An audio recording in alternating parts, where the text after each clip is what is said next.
Yo, what is up, everybody? Welcome back here for another episode of the After Show, the show where we watch TikToks live after the show. And today, we're watching them. We're getting back to it, all right? Make sure you like and subscribe as well, all right? Let's get right on it. Do you want Daddy to throw you in the water? Okay, Daddy, throw you in some. Go on in, go. You can't go in the water, you goose. Sophia? Yeah? Did you take my phone? No. Yo, I do like these kids' videos, and I do think they are very cute. But we have seen a lot of them recently in these episodes, and we're going to skip. Today my daughter bullied me, and it reminded me of the first time I met my husband. I was in college, and I was a A+ student. I had to be early for everything, so I showed up early to class. Nobody was there. By the time class started, there was only one seat left, and it was the one directly next to me. So this guy walks in, crazy late, and takes the only seat available next to me. The professor tried to pull down a projector screen, and every time she got it to the bottom, it would just whoop right back up to the top. And she's like visibly getting upset. And he said, you just have to hold it at the bottom a little longer. She snapped back with a, if it's so easy, you come up here and do it. He said, okay. And he walked up there and he pulled it down and it stayed. And he didn't make a face, he didn't make any comments, he just came back to his seat and sat down next to me. When everybody stopped looking at him, he turns to me and he says, did that look as cool as it felt? I said it would have looked a lot cooler if you weren't wearing a flat bill cap. So he started drawing, and I had several classes with him that day. He just was drawing in every single one of them. It didn't seem like he gave half a hoot about the lessons. After like 6 hours, I asked him, I was like, what are you working on? He said, it's almost done. I'll show you when it's done. He finally finishes it and he shows me. It is a realistic drawing of this part of your face and a finger right here, and it has the caption, you have had a booger in your nose since first period. You win this one. That's actually amazing, man. And somehow that's really romantical. You know what I'm saying? Man, I don't think I'm ever going to find love like that. And that's okay with me. You know, in today's day and world, just not a lot of good shit is happening. And I think a lot of people share the same sentiment with me. If you can't tell, my energy is kind of down because of a lot of things that have been happening politically recently. And I'm trying to make this my escape, but it seems that I cannot escape myself. So, yeah. Yo, you want to be in the cypher? Boy, do I. Oh, come on. Let's go. Yeah, let's get it. Straight out the north side, the indie motherfucker named LaRussell Jr. My pops taught me how to hustle, moving units on units, this off the muscle squad. We moving together, but we a couple hunters and blues. It made me feel good. L.A. Reid heard my shit, he say I'm real good. Them niggas from low cash, I'm from a real hood. CP, north of the V, just a little hood block boy. I've been outside since I was 4 or 5. Street lights used to come on, I had to go inside. Mama ain't play that shit, she do now though. I'm still the same old me, a new sound, no. Never heard shit like this, that shit pound, no. Shit on the floor, look at the ground, bro. Poodle, different breeds, I'm a hound, bro. Back then they ain't want a nigga, what about now, ho? What about now, ho? Yeah. What about now, ho? Okay. What about now, ho? Hey, look, hey, okay, once upon a time, not long ago, I was a broke little nigga in my mama crib. I had big dreams that I would make it off the couch. Cop a couple cribs down south. From what? This water that's coming out my mouth. 10, 20, 50, 100 niggas that'll vouch for me. Every time a nigga go, the work show, but I'ma still let you know that I'm the coldest nigga to ever spit some. I ain't always have it, I had to get what some. Else? Getting sideways on the track, I might hit what some. I just hit some. Speaker turn up when I drop some. I got sauce and chicken, hot ones. You might know some real niggas, but you're not one. Your homie might have a hit, but you ain't got one. Either you ride or step aside. I set the bar, this exercise. I'm back, surprise, I'm here to fuck the summer up. I got Vonnie, Bentley, Bach in a Hummer truck. Big aspirations lead to big wins. Turf baby with the rims used to spin. Mama said stay outside or stay in. We at the hometown buffet, nigga, you 10. I got it if you want it. I got it if you want it. What else? I got it if you want it. I need that. I got it if you. I'm LT to the V. I'm Lil Russ and my pops. I might need to go to rehab.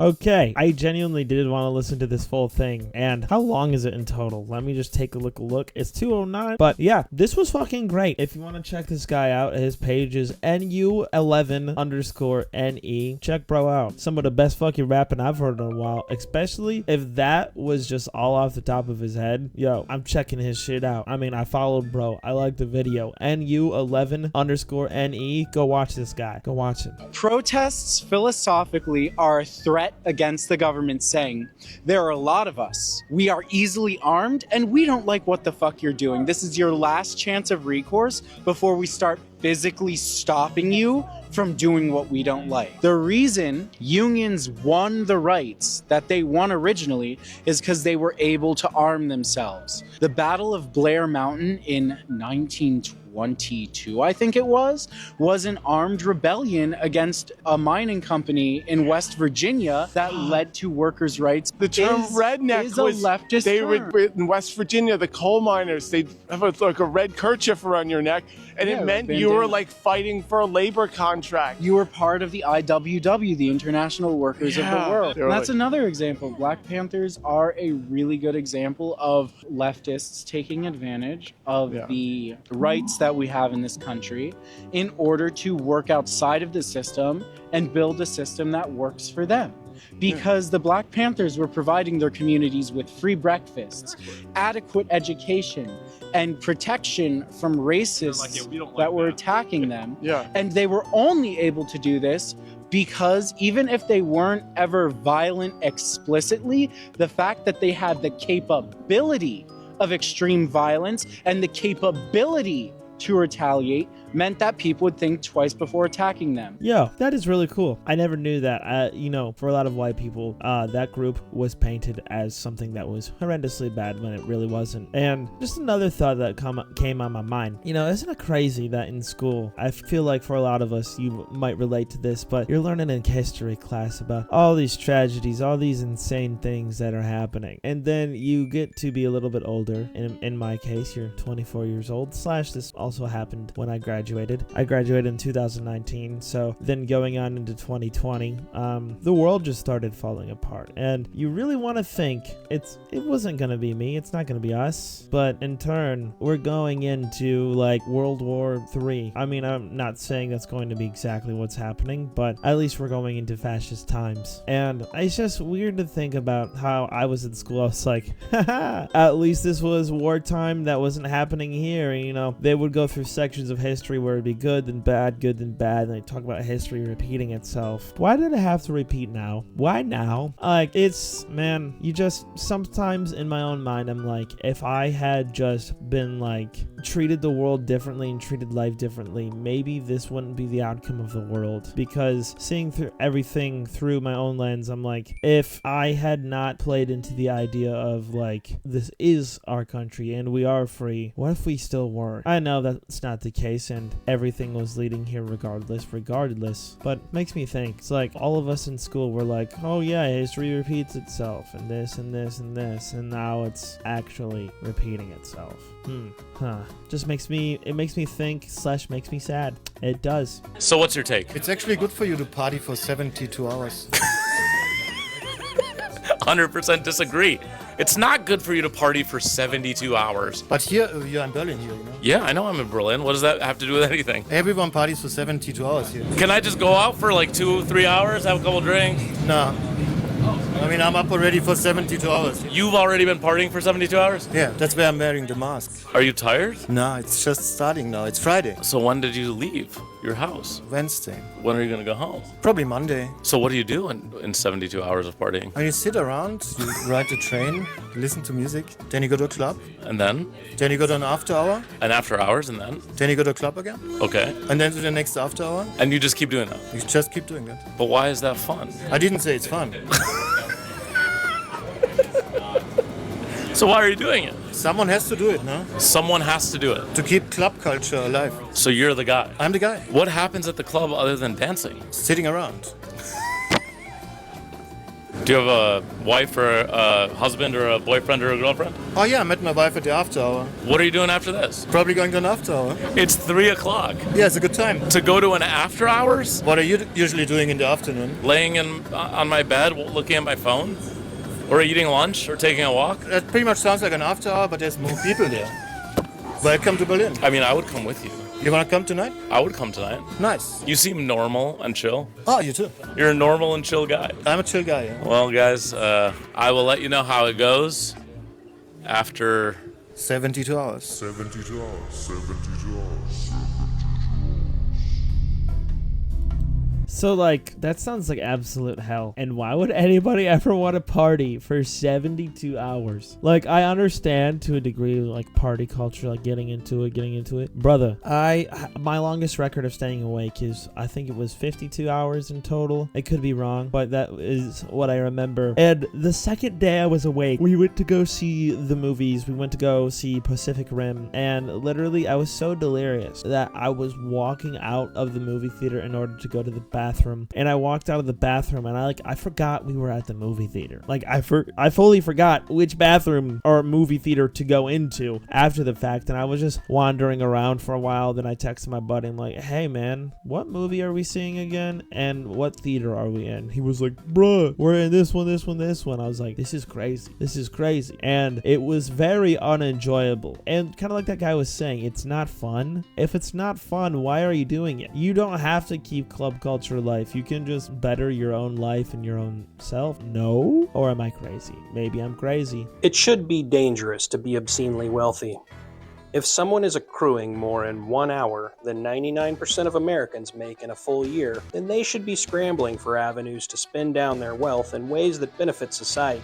But if they choose to hoard it, then it's only right that they spend every waking moment looking over their shoulder. Their life should be at risk. But that's not fair. They work for what they have. They shouldn't be responsible for handout. First off, gross. No one has ever earned that kind of wealth. It's taken. There's no such thing as an ethical billion. If you think there is, then you probably haven't wrapped your head around the unfathomable gap between $1 billion and $1 million, let alone the gap between $1 billion and the $50K or less that 58% of Americans take home in a year. But don't you know, everybody has to be a slave until they get lucky. I mean, I'm not comparing myself or the people I know to like actual slaves, but in a sense to where it's like proportionally like billionaires to millionaires to normal people. I have the most amount of money I've ever seen was $12,000, and that money disappeared because I had to do things for my life, like get a car, get the computers and stuff I have here to make these videos. Did I have to do that to make this? No, but it is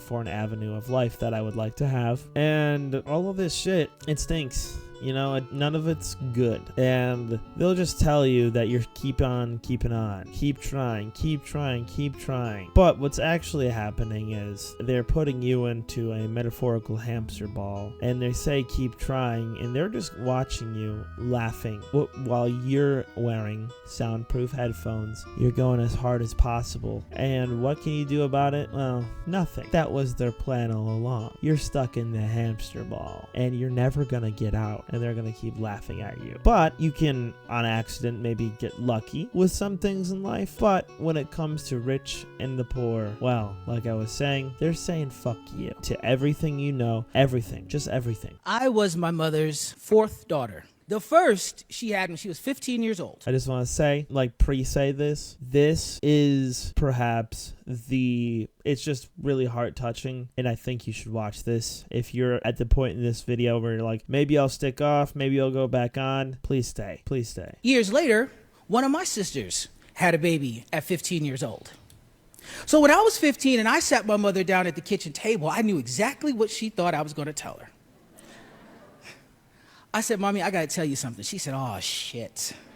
I said, wait a minute. I'm not pregnant. I'm gay. She was shocked. But she got over it quickly, and she became one of my fiercest allies. I remember seeing her when I'd be marching in the Pride Parade in my hometown of Buffalo, New York. She'd be on the sidelines, her and her younger sister, Stella, waving their rainbow flags, drinking their wine coolers, having a good time. We grew really close.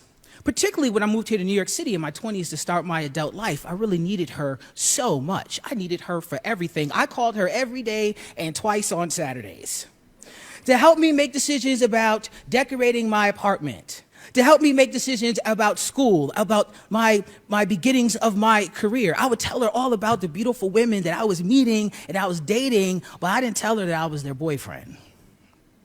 My mother was a nurse for over 40 years, so I caught a case of the sniffles. I'm calling her to ask her what tablets to take.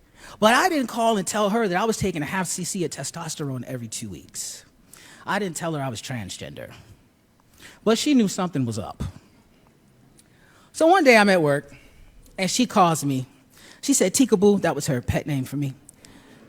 She said, Tikaboo, I hate to call you at work, but I just got to ask you this question. I just got to get this off my chest. I said, Mommy, what's up? She said, why you got to be so mannish? Why can't you be a soft butch like Ellen DeGeneres? I said, because I'm not Ellen, Ma, okay? She says, you know what? I should have never allowed this. I should have never accepted you. I should have never accepted you. What would have happened if I had never accepted you? I said, well, Ma, I still would have been me. I just would have been me without a mother. And she thought about it for a minute, and she said, well, you ain't got enough good sense to do anything without me, so I guess I'll stick around. So, thank you. So we laughed and went on about our conversation, but I didn't take that opportunity to tell her because I was scared. My mother had high expectations of me.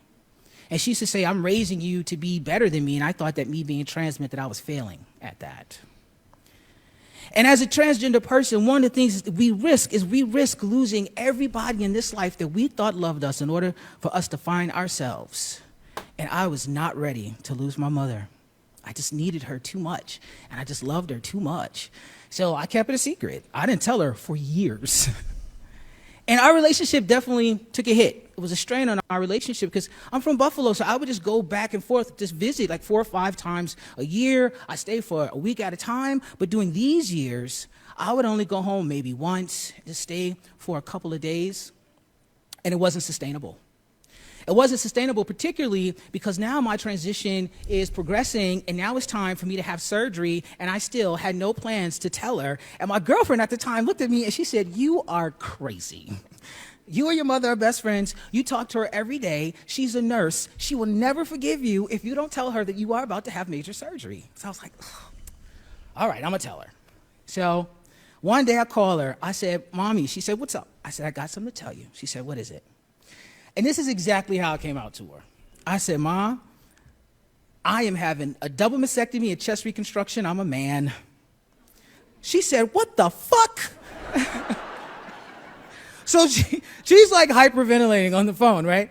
So I said, listen, Mommy, I'm having surgery, and I'm having surgery in 3 days. And I would love for you to be here for me, but if you can't, I understand. And she said, just get off my phone and let me think. Just get off my phone. Click, and she hung up on me. And she hung up. And I didn't hear from her. So the day of my surgery comes around, and I'm all prepped and ready for surgery, getting ready to get wheeled in. The door opens up, and guess who it is? It's my mom, Miss Mary. And here she comes, and she has this plush Ralph Lauren robe. And she has a jar full of chocolates covered in blue foil. And she has a little blue plush little teddy bear for me. And she was there with me the entire time I was in surgery and during recovery. So I got discharged, and we go back to her favorite hotel, which is the Marriott Marquis here in Times Square. And we're kind of just hanging out in the hotel room, and I look over, and she's crying. And she said, because it feels like my daughter died. And that was one of the hardest things I've ever heard. But I understood it because my transition wasn't just mine alone. I went from being a daughter to a son. I went from being the little sister to the baby brother, from the favorite auntie to the favorite uncle. So I grabbed my mother's hand, and I looked in her eyes, and I said, Mommy, I'm yours and you're still mine. And everything that you've taught me and all the memories that we have made as mother and daughter have informed me and fortified me as the man that I am today. And we laughed and we cried and we talked. And I think it was in that moment when she really started to understand me and accept me as her son. But it wasn't necessarily a smooth transition. She kept messing up my name. She kept messing up my pronouns. And so one day I called her and I said, Mama, look, I'm not coming home anymore. I'm not coming home to visit if you can't get my pronouns right and you can't get my name right. Because not only is it humiliating, okay, it's unsafe. You could be putting me in a really unsafe position when you do this. She said, oh my God, I'm so sorry. I'm so sorry. I'll be better. I said, all right, get it together. So a few days later, she calls me and she said, oh, Tikaboo, you'd be so proud of your mother. You'd be so proud of me. I said, why, Mommy? What's going on? She said, because I've been practicing. Me and Stella have been role playing, practicing your name and your pronouns. You'd be so proud of your mother. And I said, Mama, I'm always so proud of you. And she said, oh, I just love you. And I said, I love you too. And we went on in conversation the way we had always done. So June 2014, I get a phone call from my mom. And this time she is hysterical, crying, hysterical. And I said, Mommy, what's going on? And she said, baby, you got to come home right now. You got to come home right now. And I said, Mama, I'm coming home on the 19th. And she said, baby, I'm not going to be here on the 19th because the cancer has mushroomed throughout my entire body. The tumors in my lungs and in my backs are bigger than the initial tumor in my breast. You got to get home right now. Now, we knew Mommy had a cancer diagnosis, but I don't think we knew it was that bad. So I got on the first thing smoking back home. Now, by the time I get home, my mother's in hospice, in and out of consciousness. And one of my sisters is there. And she sees me and she says, Teek is here. Here she is. Teek is here. She finally made it. Here she is. Teek is here. My mother slowly opened up her eyes and she whispered, he. And that was one of the last words she spoke. So over the next couple of days, the family, we had it set up so that she was never alone, right? We all took a shift. And I had the morning shift. So one morning I come in, and it's pretty obvious that we're reaching the end now. Every breath she takes is so labored. Her whole body moves.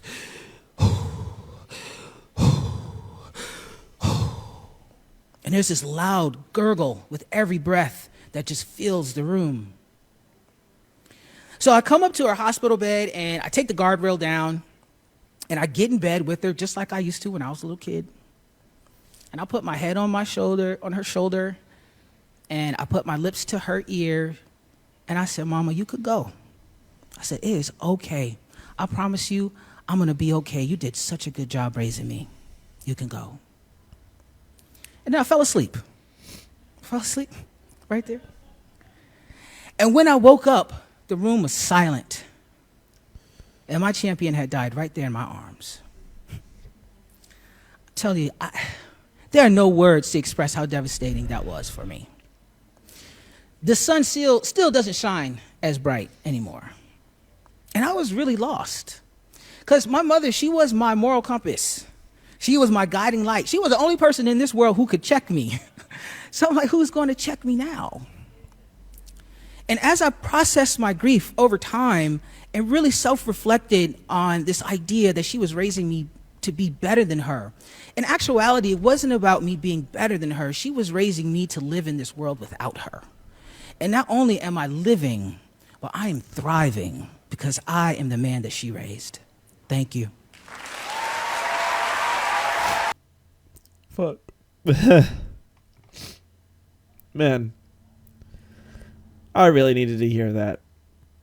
I've just been going through my own rough shit recently, and just hearing hopeful people talk to each other is nice. People that are accepting, people that don't have hate in their heart for other people's just because of the way they look or their situations. You know, that's why I haven't done a lot of cuts in this video, or I'm not planning to. You know, not like the show Jesse can't be a party every day. But if that story touched you at all, you know, maybe like and subscribe. I'm trying to build this thing because, like, I don't know. I would like to be successful for myself, but for the people around me. You know, I want to be able to help people in my life. And this is sadly, maybe not sadly is the right word, but this is the main way I know how to do things and how I do things. So if you can like and subscribe, Man, I got the sniffles. It would be very much appreciated. Try to keep some hate out of your heart if you're watching this. Remember, just because you're the way you are, and maybe your kids are different, that doesn't make your kids bad. I know for me wanting the world to be free and my parents' opposing views on the world, it hurts me a lot. It takes me more than a couple pegs down. It takes me all the way down sometimes, and right now I'm lucky enough to have people online as far as my Discord goes. The small community I've created, which if you want to join, let me know. And I listened to this story quite a bit.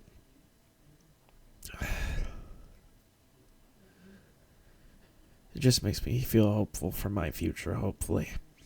But, you know, like and subscribe, of course. I'll see you in the next one. Maybe I won't be crying. Sorry that I was. I don't know if I have to be sorry or not. I don't know. Love all you. See you soon. See you soon.